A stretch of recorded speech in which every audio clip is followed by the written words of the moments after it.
Happy Friday. Good morning to you. Where are we right now? There is a big debate. Is this another bear market rally? That is becoming less loud over the last few weeks, especially a week like this. Well, look, let's talk cloud a little bit. Despite a lot of uncertainty in the news, whether it's GDP growth, ongoing geopolitical conflict, or inflationary spikes, the cloud economy is showing a ton of resilience as customers continue to leverage software, and every CEO is directing their teams to do more with less. You know, this impact are things that we're seeing in these Q2 earnings reports thus far, which is fueling some of the recovery that you guys opened the show with. So the emerging cloud index with Bessemer, roughly 28% up in the last 2 months alone. And at the same time, the average valuation multiple for in-cloud companies is at 9.3x today, which is up from its June low of 6x. With that said, there's 3 key pillars I'm tracking in order to assess the current state of the cloud recovery. First, the hyperscalers. You mentioned some of them to open the show. And Amazon AWS, $79 billion run rate, growing 33%. Microsoft Azure, $55 billion run rate, growing 46%. And Google GCP clocked in at $25 billion run rate this quarter, growing 36% year over year. So the strong performance of the cloud hyperscalers, it really does serve as a leading indicator when it comes to the underpinnings of the cloud ecosystem and future SaaS performance. Now onto some subsectors.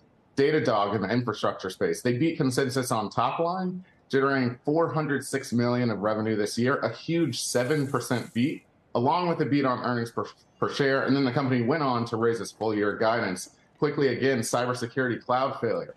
They beat consensus by about 6%, $234 million in revenue in the quarter on 54% year over year growth.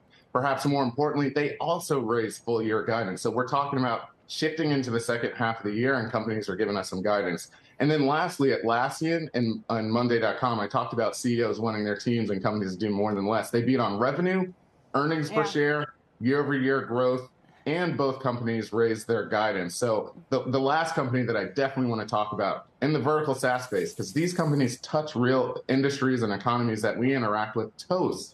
So they blew Q2 out of the quarter in yesterday's earnings call, posting a beat on gross payment volume, GAAP revenue, annual recurring revenue, and all of these metrics grew about 60%. So what I'm looking for in conclusion, I'm looking for companies that are coming out of Q2 with a certain profile, a beat on top line revenue, raising guidance, also a beat on earnings per share, and shrinking losses. And we're seeing a lot more of these companies emerge.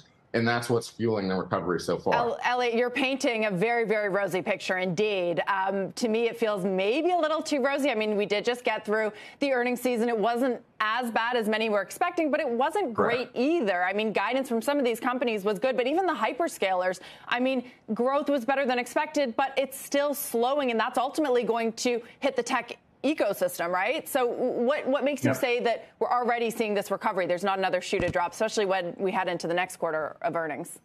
For sure. So obviously I spend most of my time investing in the cloud, and I'm looking 5-10 years out.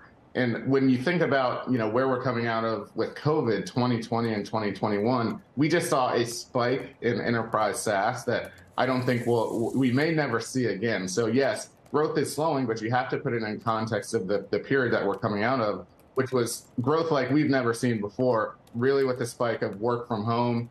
And, you know, we were all forced to engage with things like Zoom to make sure that we could all get the work done. So yes, year over year or coming out of the COVID adjusted period, growth is slowing. But if you look at a more smooth line over, let's say, the last 3 to 4 years, we're really still seeing a positive trend up and to the right.